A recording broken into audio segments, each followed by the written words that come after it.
born into a dream. A hand-me-down vision from the eyes of the king foresaw the sweaty fingers of hands held upon a mountaintop, and mistook it for love. Yes, back then love to me was only a figment of dust that settled upon the roof of a stale Bible. I stood miserably alone. I went to sleep under white rain clouds, woke up to a bended arch of black. I was only a black man, backed into a corner, my words held close to my chest like a rifle, defending myself against white ignorance, white privilege, and white capable by any means necessary. However, while in this dream, I have finally found its real meaning.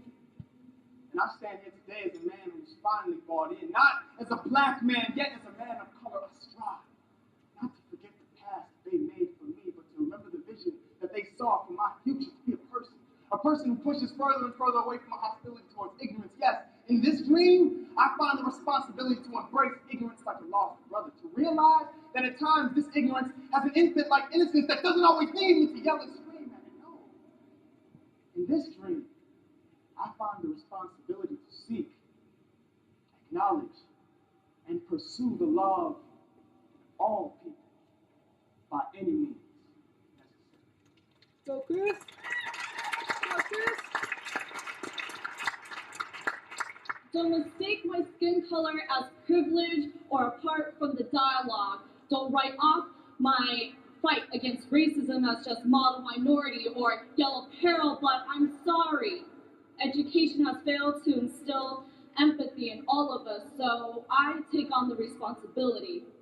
See, I have the responsibility to enlighten. Knowledge is the best weapon against ignorance, so turn to your history books and start reading, but please don't stare at the pictures too long. They're stuck in black and white, and they never show the colors in between the rainbows. But racism doesn't exist in just the past or in just one group or limited to one country. Oppression, apartheid, and genocide occur in all the dark corners around the world. And when Dr. King marched the streets for equality, it was never meant to wage war against intolerance. It was to teach love and acceptance for all humanity.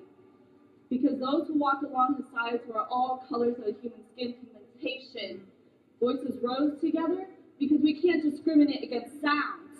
The movement to stand together, to walk together, and to love together. Woo!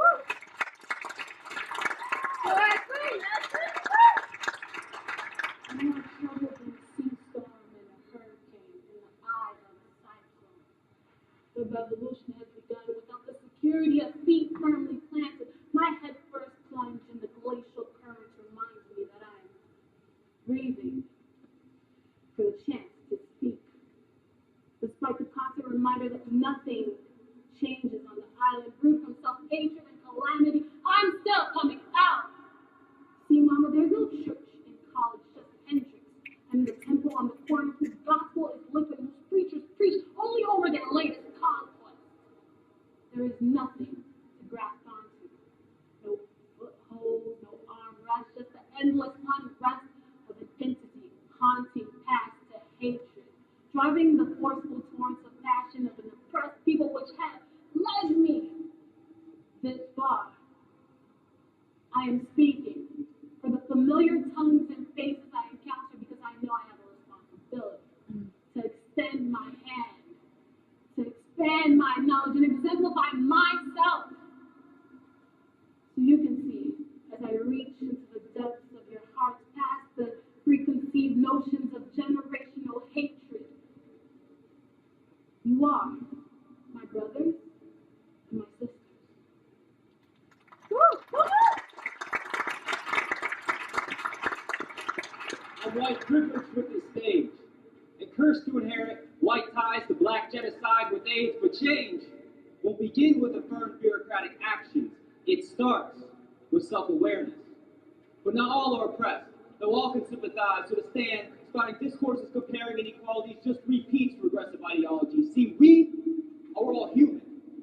So those privileged, let it be the stage to take responsibility for hate-blotted days. And as we all hold hands, let's reject long-lived histories restricting bands of mystery. For there's no holy trinity which justifies segregating our differences. We will unite through our dissimilarities, and tonight we step forward with love, stepping in unison, Stepping with our voices, rattling the barricades of jaded generations, stepping to the tune of an unsung melody for the peacock's feathers yet to be heard. We step.